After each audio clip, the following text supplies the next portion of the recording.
In this video, we will look at how an agreement may be made under Article 2 of the UCC. Stated differently, how is mutual assent established under the UCC? Article 2 has two relevant provisions that deal with mutual assent, Sections 204 and 206, and we will look closely at each of those sections in turn. But we will also consider how Article 2 addresses, or more accurately fails to address, electronic contracting. That is, contracts made thousands of times every day for the purchase and sale of goods online or electronically. But let's start with what Article 2 does say. So how are agreements made under the UCC? Let's start with Section 204. Section 204 has three subsections, each articulating an important rule concerning contract formation. First, subsection 1, which says that a contract for the sale of goods may be created in any manner sufficient to show agreement. So we don't need the formalities of an offer and acceptance. Parties may form a contract through offer and acceptance, that is, establish an agreement through the process of one party making an offer and the other party accepting that offer, but all that is required to show agreement to form a contract is the parties' mutual assent. Stated differently, mutual assent through offer and acceptance is optional but not necessary. All we need is an agreement of the parties. Note, the UCC does not say how we know an agreement has been reached. Instead, the UCC relies on the common law of contracts to fill in the gaps left by the statute. Recall from the common law of contracts, the common law is built on an objective theory of contracts. Under the common law, mutual assent requires an objective manifestation of assent by each party. Objective meaning observable outward and not subjective, not what the parties actually subjectively intended. In particular, what is required to show an agreement is an objective manifestation of assent. Outward observable words, conduct, action indicating an intent to be bound to an agreement. And because this is an objective standard, each party's manifestation of intent will be interpreted objectively.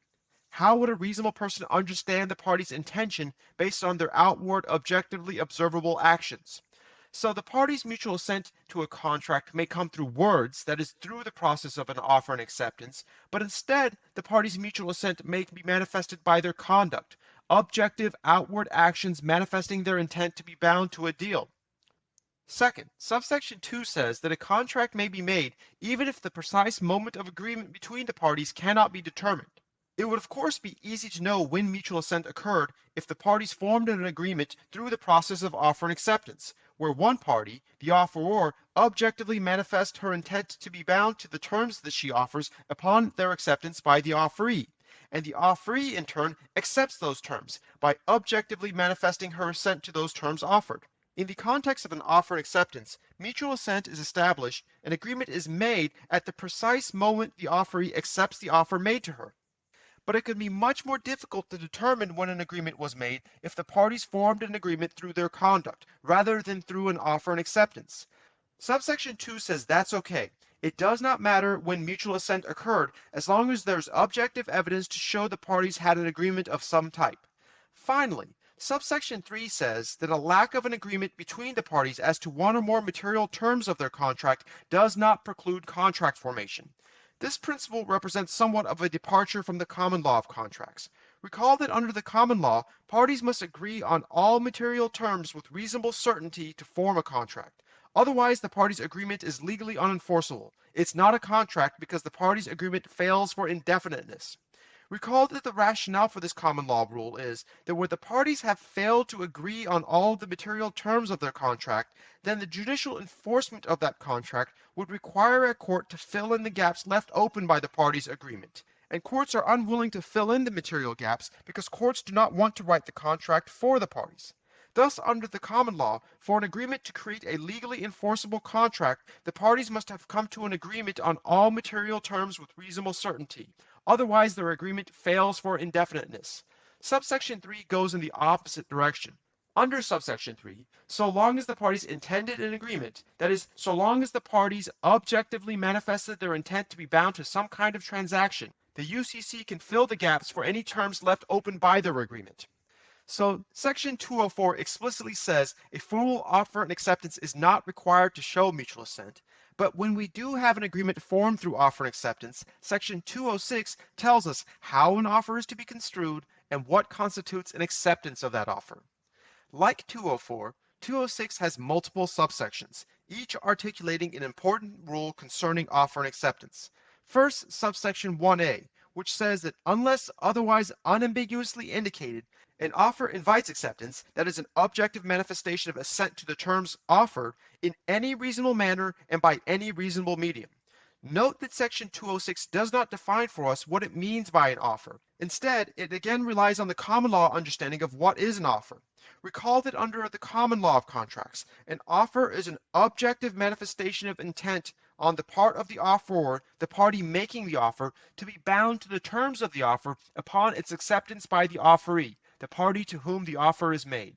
Stated another way, an offer creates the power of acceptance in the offeree, the power to create a contract on the part of the offeree by simply manifesting her assent to the terms of the offer. So coming back to section 1a, when a buyer makes an offer to buy goods, unless the buyer's offer unambiguously indicates otherwise, then the buyer's offer may be accepted by the seller in any reasonable manner and by any reasonable medium. Any objective manifestation of intent by the offeree, that is the seller, to be bound to the terms of the offer creates a contract. Acceptance can come in the form of words, so in response to the buyer's offer, the seller may simply say, I accept, or sounds good, or you got a deal, or your order is confirmed. Any of these would be a form of what's called promissory acceptance. The seller's acceptance creates a contract that commits the seller to a promise to sell to the buyer the goods that the buyer has offered to purchase. Acceptance, however, can also come in the form of the seller's performance. The seller could simply ship to the buyer the goods that the buyer has offered to purchase. The seller's shipment manifests the seller's assent to the buyer's offer. The seller's performance accepts the buyer's offer and creates a contract, thus committing the buyer to buy or pay for the goods that the seller has shipped.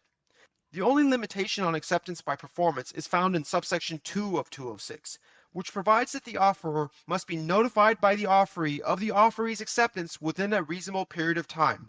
Otherwise, the offeror may treat the offer as lapsed. So to come back to my last example, if the seller intends to accept the buyer's offer by shipping the goods the buyer has asked for, but the shipment won't arrive to the buyer until sometime later, and the seller doesn't otherwise notify the buyer within a reasonable time that the goods are on their way, then under subsection 2, the buyer may treat the offer as having lapsed, notwithstanding the seller's attempt to manifest acceptance of the offer through the seller's shipment.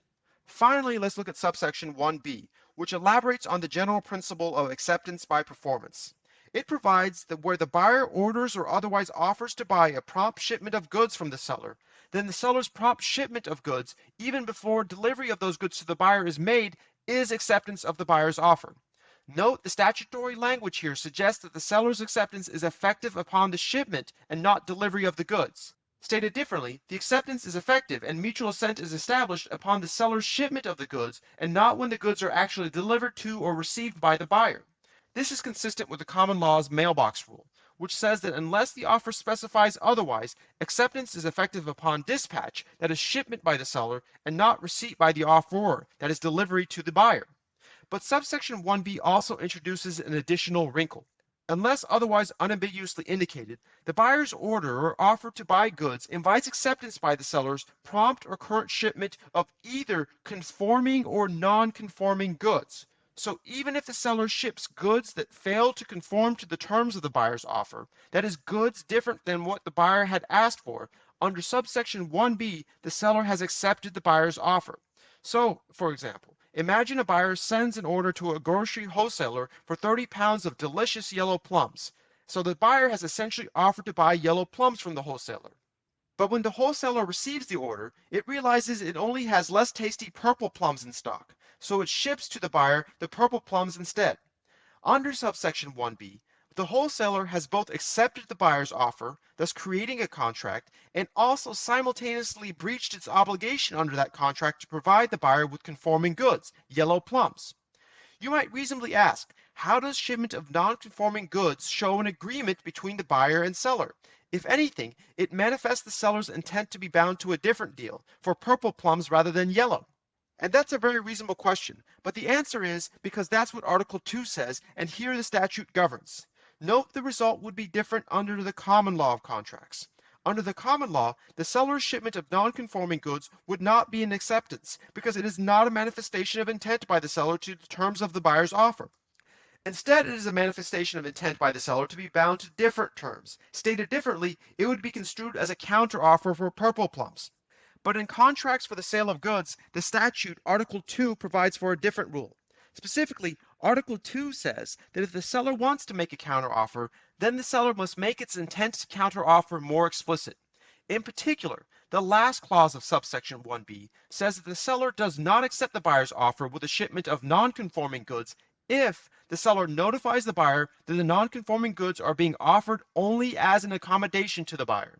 That additional notification is what it takes for the seller to manifest an intent not to accept the buyer's offer, but instead to make a counteroffer. One final note about Section 206 is that it is merely a set of default rules. It's important to note the introductory clause of subsection 1, which says that unless otherwise unambiguously indicated. That statutory language reflects the common law rule that the offeror is the master of her offer, and that's still true under Article 2. An offeror is able to dictate the manner, medium, and timing of any acceptance, and if she does so unambiguously, the offeror's terms govern the manner and means by which the offeree may accept the offeror's offer. But if the offer fails to be explicit and unambiguous, the default rules of 206 govern offer and acceptances. Now, with the two principal Article 2 provisions governing mutual assent behind us, let's move on and conclude with mutual assent in the context of electronic contracting. Contracts formed online or on smartphones are ubiquitous in modern life. Although contract law doctrine, both the common law and UCC, developed largely in an era of face-to-face interactions before the internet, email, text messaging, and smartphones, contract law relies on the same rules developed for face-to-face interactions to govern contracts made online or electronically. Indeed, despite the ever-growing volume of online sales, Article 2, which remember was promulgated in 1952 and has been mostly unchanged since, has no specific provisions that address electronic contracting. Instead, it relies on the statutory provisions that we just covered, as supplemented by the common law of contracts to govern electronic contracting. So the same contract law rules apply regardless of whether an agreement is made in person, by phone, mail, email, online, or otherwise. All that is required to form a contract is an objective manifestation of assent by both parties. Online or on a smartphone, the assent of a customer or buyer is typically accomplished in one of two ways. One is what's referred to as click-wrap contracting, where after displaying the terms and conditions of the proposed contract, the website or software forces the customer to click I agree, or something similar to objectively manifest the customer's assent to the standard terms being offered. The other form is what's referred to as browse wrap contracting, where the proposed terms are merely presented to the customer, and those terms provide that if the customer proceeds to use the website, software, or app, then such conduct manifests the customer's assent to the contract terms being proposed. On a website, the terms might be linked to at the bottom of the page. On a phone app, the terms might simply be provided under the settings menu. Wherever the browse wrap terms are provided, those terms will say that by using this website or app, you agree to be bound to these terms and conditions. The primary difference between a click wrap and browse wrap contract is that a browse wrap contract does not require the user to separately acknowledge and agree to the terms being proposed. The mere act of using the website or app is itself assent to those terms. In either case, whether we're talking about a browse wrap contract or a click wrap contract, there are reasons to be skeptical about enforcing agreements formed in this way. For one, these kinds of contracts are a quintessential example of a contract of adhesion, standard terms offered by a business to customers without an opportunity to negotiate or bargain for those terms. Instead, the business offers the terms on a take it or leave it basis. And knowing that their customers are unlikely to read those terms, there's a temptation for businesses to overreach, to draft terms that are unreasonably favorable to themselves. Putting aside any concerns we might generally have about contracts of adhesion, we might also be reasonably skeptical about the nature of assent that's obtained in the online context. Did the customer even know the terms existed? Did the customer have fair notice of the terms being proposed to her? After all, one cannot assent to contract terms if one does not know those contract terms exist. The only real limitation on these types of contracts is the common law requirement that the customer must be made reasonably aware of the terms, even if she does not read them, or even if she does read them but does not understand them. So long as a reasonable person in the consumer's position has notice of the terms and an opportunity to read those terms, the consumer's objective manifestation of intent creates a contract on the basis of those terms. The consumer is thus bound to the contract created on those terms. The consumer might still have other defenses to the enforceability of those terms, for example, the contract law doctrine of unconscionability, but the consumer cannot argue that no contract exists, that she did not assent to those terms.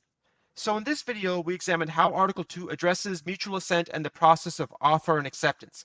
And we saw along the way that in many respects, Article 2 relies on the common law of contracts to supplement the statutory text concerning assent, offer, and acceptance. And then we concluded by observing that Article 2 says virtually nothing about questions of formation in the context of electronic or online contracting, relying instead entirely on the common law to regulate contract formation in the digital context. In the next video, we will continue our look at contract formation under Article 2 by examining how the UCC facilitates firm or irrevocable offers.